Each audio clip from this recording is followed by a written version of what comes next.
Hello বন্ধুরা, good morning and welcome back to my channel Jaya easy blog. আর কেমন আছো তোমরা সবাই? আশা করছি সকলে ভালো আছো, সুস্থ আছো, আর আমিও ভালো আছি।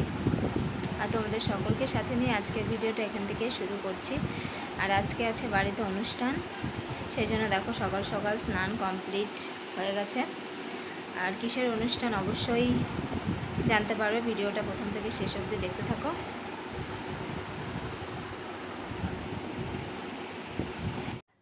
তো বন্ধুরা, আজকে আছে আমার সাধের অনুষ্ঠান। আর তোমরা তো দেখতেই পেলে আমি কি তুলেছিলাম, আমি প্রদীপ তুলেছি।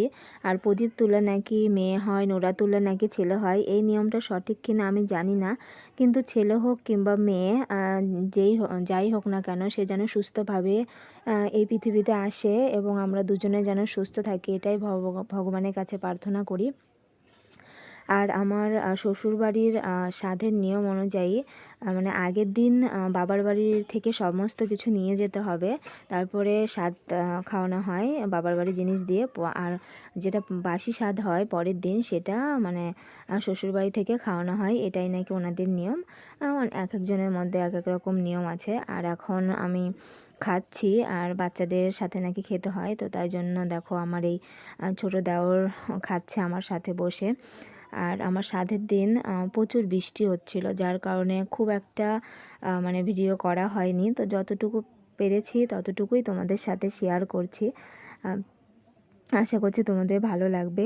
আর এটা আমার ঠাম্মি আমার পাশে দাঁড়িয়ে আছে, মানে ছবি তুলছিল। আর ওনার খুব শখ, উনি বলছে আমিও তুলবো, আমাকে তোলো ছবি।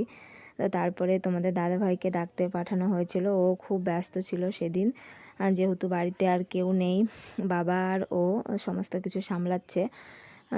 তো তাও ডেকে পাঠানো হয়েছিল যে ছবি তোলা হবে, তুমি আসো। তো এসে আমাকে খাইয়ে দিচ্ছিল, আর কিছু ছবি টবি তোলা হলো। তো চলো, আমার এই ছোট্ট ভিডিওটা তোমাদের কেমন লাগলো, আশা করছি ভালো লেগেছে।